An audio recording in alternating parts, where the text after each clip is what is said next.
जितने भी हैं, हम कैसे जन्म लेकर आए हैं, जीव जन्म कैसे लेता है। कपिल देव जी बोलने लगे, पूरा जीवन व्यक्ति अपने परिवार के लालन पालन में लगा रहता है। सभी लोग लगे रहते हैं अपने अपने लेवल के अनुसार। फिर क्या होता है, कमाते कमाते धीरे धीरे वृद्धावस्था को प्राप्त होता है।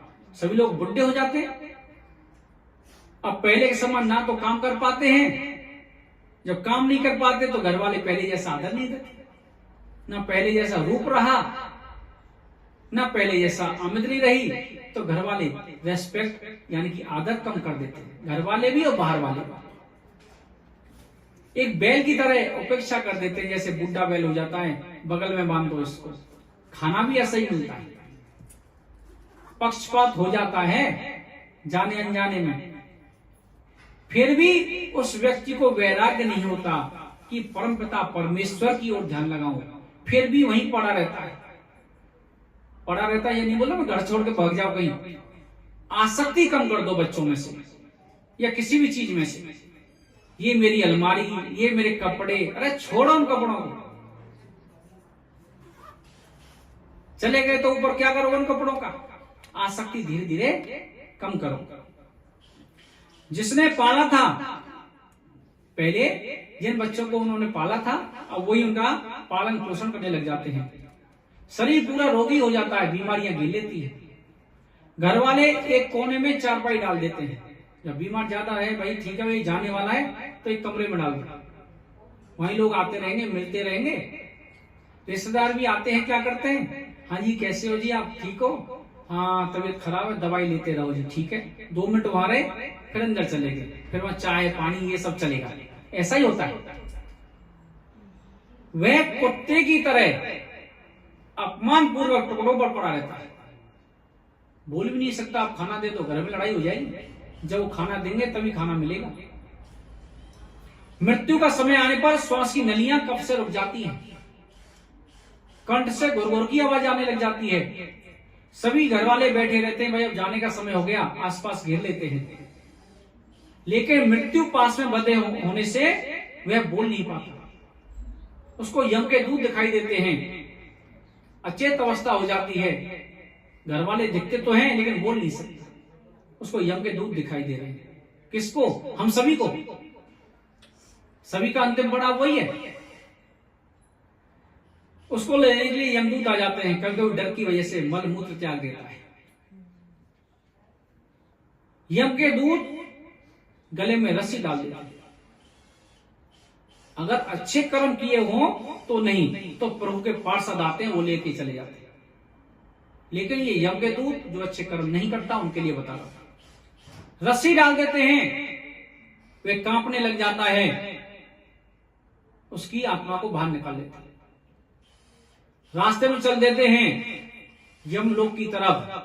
रास्ते में कुत्ते नोचते हैं, गिद्ध नोचते हैं। वे आग से और तपते रेत से लेकर जाते हैं, जहां लेके जाते हैं, जहां से उसका रेत तपता हुआ रहता है, गर्म रहता है। कोई विश्राम का स्थान नहीं है। पूरे जीवन में हमने कोई विश्राम का स्थान तो बनाया नहीं, कभी एक पौधा लगाया नहीं, कभी किसी को पानी पिलाया नहीं, पानी की किसी की व्यवस्था नहीं की। पुराने जमाने में क्या करते थे, लोग प्याऊ खुलवाते थे, धर्मशालाएं खुलवाते थे, रास्ते को झाड़ते थे, मंदिर को झाड़ू मारते थे। क्यों, अगर हम जाएं तो हमें रास्ता साफ सुथरा मिले। रास्ते में कंकड़ पत्थर होते हैं, गर्म होता है, रस्सी में गले में रस्सी बंधी रहती है, बार बार मूर्छित हो जाता है गर्म की वजह से, फिर उसमें मार लगती है, तड़प जाता है, फिर से खड़ा होता है। यमलोक का मार्ग यहां से 99,000 योजन 99,000 योजन है। एक योजन में 12 किलोमीटर होते हैं और 99,000 है। साइंस अभी तक पहुंची नहीं है। तरह तरह की यात्राएं भोगता है रास्ते में। जब हम कोई सपना देखते हैं डरावना, कितना जोर पड़ता है हम पे। कोई पहाड़ से गिर देता, कैसा होता, वो मार दिया। तो पूरा एक सूक्ष्म शरीर मिलता है उस समय रास्ते में जाने के लिए, उसको पूरी यात्राएं मिलती है। गिद्धों और बिच्छुओं से डसवाया जाता है। कर्मों के अनुसार नरक भोगना पड़ता है, अगर अच्छे कर्म किए तो स्वर्ग। उसके बाद अगर ज्यादा अच्छे कर्म किए हैं या बीच के से किए हैं तो वहां निश्चय किया जाता है एक बार इसको मनुष्य योनि में दोबारा से भेजो, शायद सुधर जाए, शायद प्रभु का नाम ले ले। फिर से उसको मनुष्य जन्म मिलता है। स्त्री पुरुष के संयोग से गर्भ में आता है। धीरे धीरे अंगों का विकास होता है पेट के अंदर। 5वें महीने में भूख प्यास लगनी प्रारंभ हो जाती है बच्चे को। 5वें महीने में भूख प्यास लगनी प्रारंभ हो जाती है। 6वें महीने में झिल्ली में लिपटकर दाहिनी कोख में आ जाता है। वह मलमूत्र के स्थान पर पड़ा रहता है। कौन? हम सभी गर्भ से ही तो आए हैं, प्रकट तो हुए नहीं, भगवान तो है नहीं, हम सभी वहीं पढ़कर आए हैं। मलमूत्र के स्थान पर पड़े रहते हैं। अंदर से कीड़े काटते हैं, तो परेशान होकर कभी कभी अचेत हो जाता है बच्चा, छटपटा जाता है। माता के द्वारा खाए हुए कड़वे, खट्टे, तीखे भोजन बच्चे को कष्ट पहुंचाते हैं। बच्चा तड़प जाता है, हिलता है, तो मैया बोलिए बच्चा घूम रहा है। बच्चा घूम नहीं रहा है, आपने जो तीखा खाना खाया है उसकी वजह से तड़प रहा है। अब गर्भ के अंदर वो किससे मदद मांगे? अगर यहाँ बाहर किसी को कांटा लग जाता है तो हम बोल सकते हैं मुझे कांटा लग गया, मेरा कांटा निकाल। गर्भ के अंदर किससे मदद मांगे?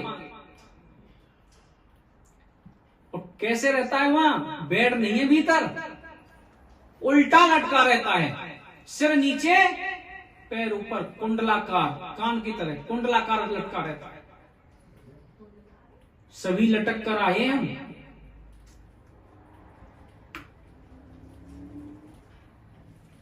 उस समय वो जीव स्तुति करता है गर्भ के अंदर। 7वें महीने में ज्ञान हो जाता है। इसलिए बोलते हैं माता बहनाओं को 7वें महीने में जरूर धार्मिक पुस्तकें पढ़नी चाहिए। धार्मिक पुस्तक पढ़ोगे नहीं तो भगवान राम कहां से पैदा होंगे? धार्मिक पुस्तकें पढ़नी चाहिए, मंदिर देवालयों में जाना चाहिए, सत्संग सुनना चाहिए। नहीं जा सकते तो मोबाइल में सुन लो, आजकल तो कितनी बढ़िया फैसिलिटी चल रही है। गर्भ दुखम समय दुखम न भूतो न भविष्यति। गर्भ का दुख है ना महाराज, सबसे बड़ा दुख है, उसके बराबर कोई बड़ा दुख नहीं है। मल मूत्र की जगह पर पड़ा रहता है, कीड़े काटते हैं, उल्टा लटका रहता है। एक आध दिन नहीं, 9 महीने। उस समय जीव स्तुति करता है, हे प्रभु मुझे बाहर निकाल दे, मैं बाहर निकलकर तेरी पूजा करूंगा, तेरा भजन करूंगा। हमने कथा के प्रथम दिवस बताया था, सुखदेव जी गर्भ के बाहर आए नहीं 12 वर्ष तक, गर्भ को ही मंदिर बना दिया। लेकिन बाहर निकलकर हम क्या करते हैं?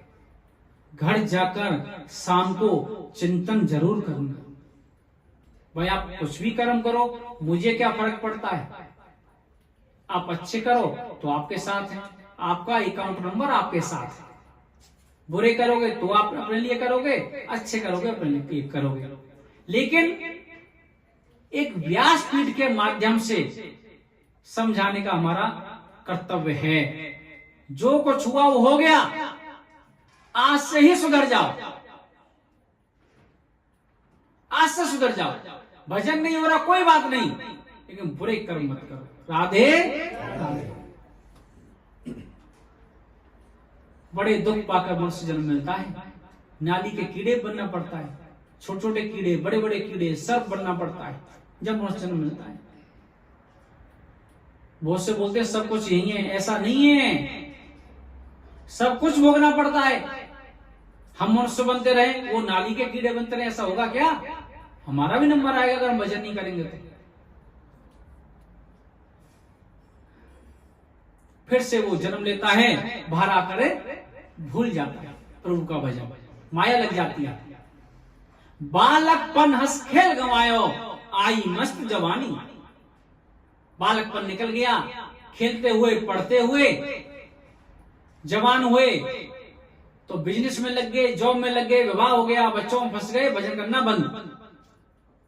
बुढ़ापे में करेंगे भजन। बुढ़ापे में अपने हाथ पांव तो कंट्रोल कर लेना।